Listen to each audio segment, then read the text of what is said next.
Welcome to the Deep Dive. Today we're looking at a really interesting set of sources. 3 texts, Kinship of the Different, the Manifesto of the Unboxed, and one simply titled, We Are Kin.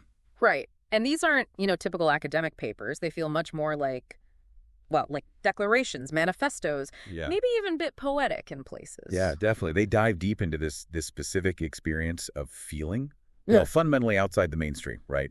Outside the perceived norm. Exactly. That's the core of it. So our mission today for this deep dive is to really unpack what these writings are getting at. Why this intense description of the world? Who are they talking about when they say we? And crucially, what kind of community or maybe even movement are they trying to describe? Or maybe even build? Let's jump into it. This stuff is pretty powerful. I think there's a lot here we can draw out for you. Okay, so where do we start? The sources themselves seem to begin by painting a picture of the world. Yeah, setting the scene. And it's not exactly a flattering portrait for everyone involved, is it? Yeah. No, not at all. The central idea, running through all 3, seems to be that the world as it is, its systems, its society, it just wasn't built for everybody. Specifically, not for people who are different in whatever way that manifests. Right. And the language they use is striking. The world is drunk on sameness. Demanding stillness, demanding conformity. And it's active, too. Not just ignoring difference, but trying to, quote, scrub away people's colors, their uniqueness. One source puts it so bluntly, Mm-hmm. these are systems not made for our survival. Mm-hmm. And another talks about how this world worships sameness so much that people end up in careers that feel like cages just to get by, just to get that paycheck. And it's not just external stuff like jobs. It's about identity, who you are. The world rewards silence, they say. Yeah, and punishes deviation from the accepted script of identity.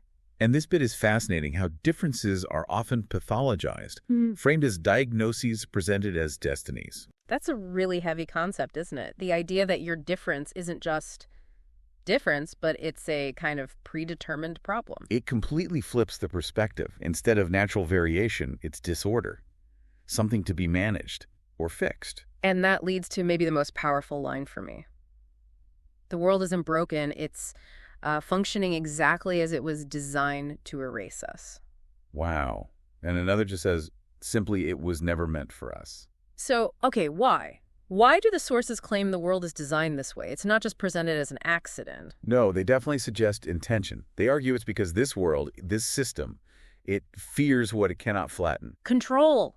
It prioritizes control. And there's a cold logic to it, apparently. Invisibility is profitable. Standardization is efficient. It sounds almost deliberate, like someone decided long ago that power mattered more than presence. That's a key distinction, isn't it? Not just neglect, but architecture, a design. It was not built to hold contradiction, only compliance. The systems, they say, weren't meant to nourish difference, only to manage, market, or erase it. It's quite a perspective. Really makes you stop and think, about how often fitting in feels like the default or the only safe option. Absolutely. And I think it prompts a question for anyone listening. Have you ever felt that? Like the world around you, work, school, social groups, whatever, just wasn't quite designed for you. Like you had to sort of bend yourself out of shape to fit. These sources seem to speak directly into that feeling. They really do. And that feeling, that fundamental sense of being outside the design, leads us right into the next big theme, defining the we. Right. If the world is structured against this group, then who exactly are they? And the sources are clear. It's not one single thing. It's defined by not fitting that standard mold. The descriptions have so much energy, defiance almost. The ones who would not kneel, dance where they demanded stillness, dared to be strange. And the imagery is so vivid. Rough hands carving new stars, wild songs, stubborn blooms. You get a real sense of resilience. They are the ones who never fit. And that summary line, the too loud, too soft, too strange, too much. Yeah. But what's really powerful is how they take those labels, the things the world might see as flaws, and they completely reclaim them. This is where the language gets really transformative, I think. Totally. They redefine it. Your too muchness is music. Your scars are sacred. Your strangeness is not a flaw, it is a flag. Yeah. Softness isn't weakness. Feeling deeply isn't a liability. It's reframed as strength. And that incredible line that just sums it all up. They called us too much, we say. Too much for what? Too much for them, not too much for each other. Wow. That's a powerful act of self-definition right there, completely independent of the outside judgment. And it's not just poetry. They frame this self-naming as vital. For survival, even. Silence costs us too much. Invisibility is not safety. Our survival is not guaranteed. And the key reason, if we do not name who we are, the world will keep naming us wrong. Okay, so they've diagnosed the problem, this world not built for them, and they've defined themselves against its terms. So what's the next step? What do? Are they, like, launching a campaign to get the mainstream world to accept them? Well, this is where it gets really interesting and maybe surprising. They explicitly say this declaration is not a plea for inclusion. It's not about asking for acceptance from the very system that labeled them wrong or too much in the first place. So they're not trying to get invited to the party? Not at all. The texts are quite firm on this. Okay. We do not case belonging in cages. Okay. We are not asking to be allowed in. We are carving new thresholds. Ah, new thresholds, not breaking down the old door. Exactly. And this is not a cry for inclusion. It is the declaration of a movement. So the response isn't about fixing the old system or begging to be included. It's more like building something completely different alongside it, or maybe instead of it. Precisely. We are not here to be accepted, but to rise. We are not asking to be understood. We are not asking to be allowed. We are not waiting. We are becoming. That really shifts the dynamic, doesn't it? From seeking validation to proactive creation. It's a huge shift, moving from being defined by rejection to actively defining themselves and their own purpose. And that leads straight to the foundation of their alternative. Yeah. This concept of kinship and response. Right. If belonging isn't found in the old system, it has to be built within their own community, this kinship. And the core principle, the defining action, is what they call the reflex of kin. This seems like the bedrock, the absolute foundation. When one of us, as they say, is wounded, silenced, cast aside. The response is immediate, fundamental. We respond. And what's really striking is the why. Why do they respond? It's not just because you're one of us in a tribal sense. No, the sources are really clear about that. Not because you are like us, not because you share our story, it's something deeper. It's because suffering anywhere, injustice anywhere, it fractures the world we all live in. Because injustice to one is injustice to all. It stems from this deep understanding that none of us rises alone. And it's framed not as charity, from a position of having more. It's not out of charity, but out of truth. A bond forged not by sameness, but by shared resistance. And they acknowledge the risk involved. That's important, too. They don't pretend it's easy or safe. Right. To respond is to become a threat. To show up is to make yourself a target. Still, we respond. The danger is real, but the reflex, that core principle, is stronger. So if the action is response, and they're not necessarily against the world in a destructive way, what are they responding for? What's the constructive purpose? This is really key to their vision, I think. We are not against the world. We are for each other. Oh, okay. The response is framed as defense, yes, but not destruction. The call isn't burn it down. It's build what it refuses to hold. Building the alternative in the spaces the old world leaves empty or actively rejects. Exactly. Responding to preserve what's human, to build something new, not focused on punishing what's broken in the old system. It's described as a movement for the ones that forgot, a mutiny with open arms, a refusal shaped into community. And that central action comes back again and again. We respond. And the why is so potent, because silence is complicity and inaction is consent. And maybe the most fundamental reason. Because it's the only thing that has ever changed anything. That reflex, that response is the engine. Okay, so this mutual response is the root system. How does that then shape the actual structure, the architecture of this kinship? Let's get into the core commitments they talk about. Right, the guiding principles. They lay out several and they feel less like rules and more like, shared understandings for how they build this different way of being together. The first one seems crucial given their starting point. Belonging without erasure. Absolutely. It's the direct counter to that world trying to scrub away difference. Here, we do not ask anyone to vanish in order to belong. The why being, identity is not the price of inclusion. Exactly. And the how is about actively refusing to smooth the edges off each other. Your complexity, your weirdness, whatever it is, it's welcome, not something to hide. Then there's truth as compass. Yeah. This sounds like a commitment to difficult honesty. Yeah, I think so. We speak what is true, even when it shatters false peace.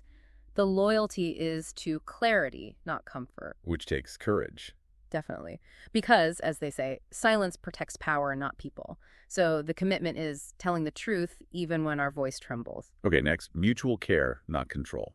This sounds like a really important distinction in how they approach support. It is. It's about defining care carefully. We care not to fix, not to rescue, only to stand beside. It's not about managing someone or changing them. They quote bell hooks. Love without respect is just control. That's powerful. And the practice is about asking, not assuming, by witnessing without seizing. Support isn't taking charge of someone else's life or problem. And building on that and on the reflex of kin is responsive care. Mm-hmm. How does that refine the idea of responding? It means the care isn't generic. It's not one size fits all. We do not offer what we would want. We offer what is needed. So it requires listening first. Exactly, tailoring the support. Because as they warn, harm can wear the mask of help. Unwanted or misdirected help can actually be damaging. So the practice is listening first, acting second. Care is presented as a question. What do you need? Consent and sovereignty. This sounds absolutely fundamental, woven through everything. Completely non-negotiable. Every boundary is sacred. Every no is final. Fierce respect for individual autonomy. And why is stark. Respect starts where comfort ends. Right. It requires discipline. Holding back when told, by not pushing when curious. Access isn't it's invited. Consent is key. Okay, shifting gears slightly. Imagination as infrastructure. This sounds active. It really does. It treats imagination not just as daydreaming, but as a vital tool for building. We do not wait for change. We build the impossible. Dreams as blueprints. Exactly. Because what is broken can't be fixed with more of the same logic. So they treat imagination like muscle, not magic, something you actively use and strengthen to create new possibilities. Then there's this really striking one.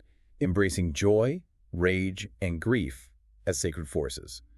That feels very different from how emotions are often treated. Radically different. It's this full acceptance of the entire emotional spectrum. Every feeling is real. Every feeling is fuel. No judgment, no hierarchy of good or bad emotions. The why being that feeling is not weakness, it's warning, it's wisdom. Yeah. It's about trusting your internal signals, refusing to mute ourselves to make others comfortable. Your feelings are valid guides, not things to suppress. No God of normal.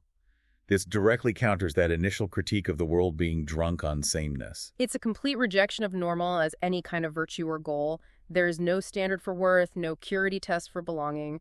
Difference isn't a bug, it's a feature, a direction. Because as they see it, normal is often the name of what power prefers. Right, so the commitment is to celebrate and protect what doesn't fit, not try to correct it.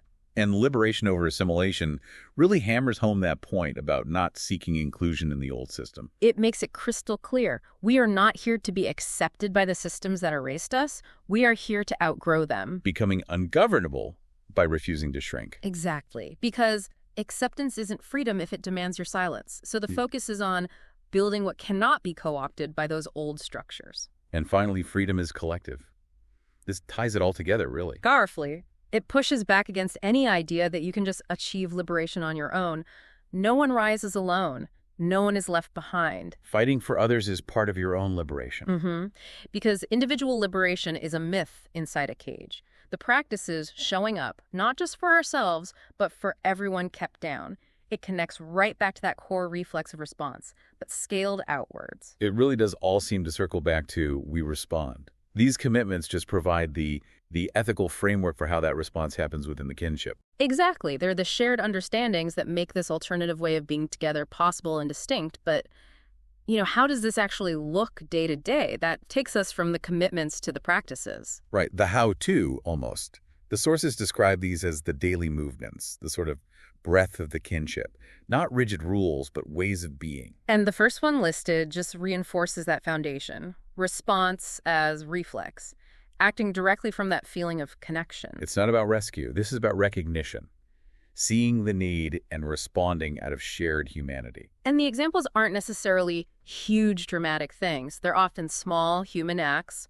Responding to a friend's anxiety, sharing a supportive meme, just sitting beside someone online at 3 a.m. It's showing up tangibly. Okay, then explain. Don't persuade. This feels different from typical activism, maybe. It does. It suggests they aren't trying to sell this way of life or convert people. They just live it openly. They show what it means to be fractured, sacred, feral, and free. Tell their stories. Yeah, the idea is resonance, not coercion. They trust that if this path resonates, people will find it. The invitation is open, but gentle. Come if the echo calls you. Otherwise, go in peace. It requires a certain confidence, I think.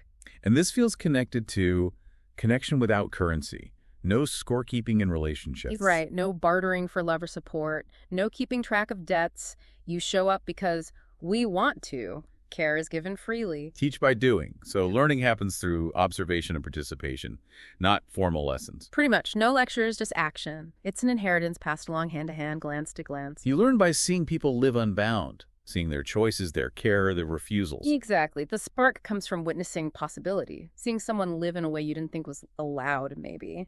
The next one, stay soft where it hurts, feels really countercultural. Choosing vulnerability. It's framed as a deliberate revolt against numbness.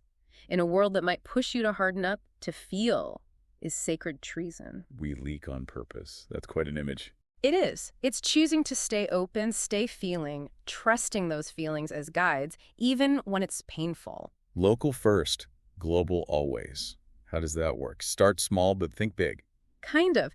It emphasizes starting your response, where you are a friend, a neighbor, a stranger online, your immediate sphere. But connecting outwards. Yeah, understanding that these local actions are part of a larger network, a global awareness.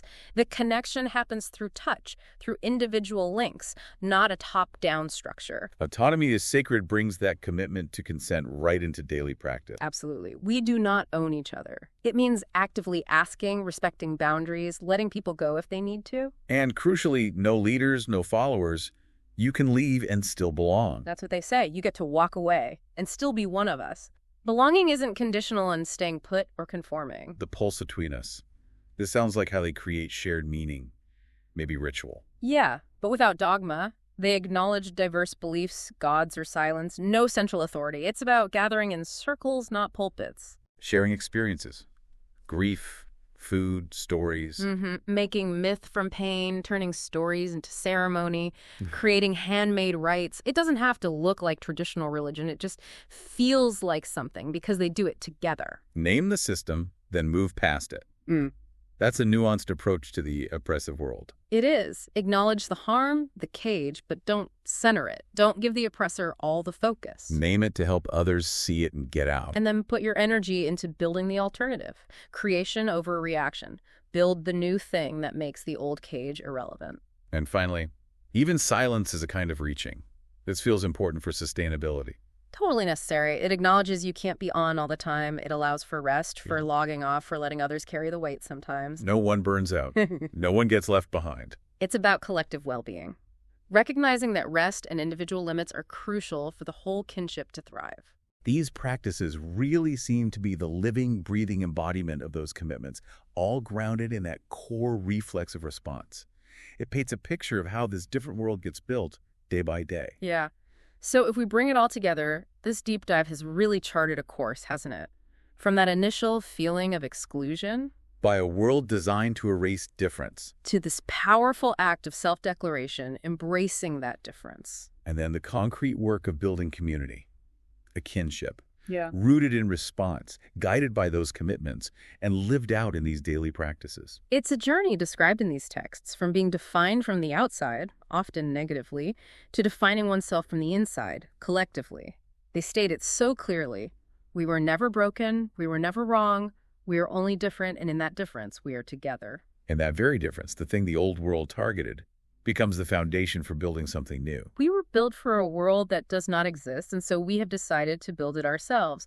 That line just lands with such force. The goal isn't fitting in anymore. It's actively building something worth surviving for, creating a space where all can belong without shrinking. Cultivating a garden of diverse existence where belonging does not require assimilation. Ultimately, building the world they swore was impossible. So, thinking about all this, what does it mean for you listening to this deep dive? Well, if that description of the world, the one that maybe wasn't built for you, resonates, what happens if you shift your focus away from seeking acceptance from existing structures? And towards maybe building something new, perhaps with others who feel that same sense of not fitting. What does it really mean to move from asking permission to just creating your own space? And what about that idea of responsive care? Listening first, asking what's actually needed, respecting boundaries, responding out of that shared humanity. How might trying that out, even in small ways, change how you connect with people, how you offer support, or even ask for it? And consider that statement again. This is not a cry for inclusion. It is the declaration of a movement. If the world wasn't built for you, and maybe you decide you don't actually need its permission, what would you start building? Yeah. That feels like a really potent question to sit with after digging into these texts. Definitely is something worth reflecting on.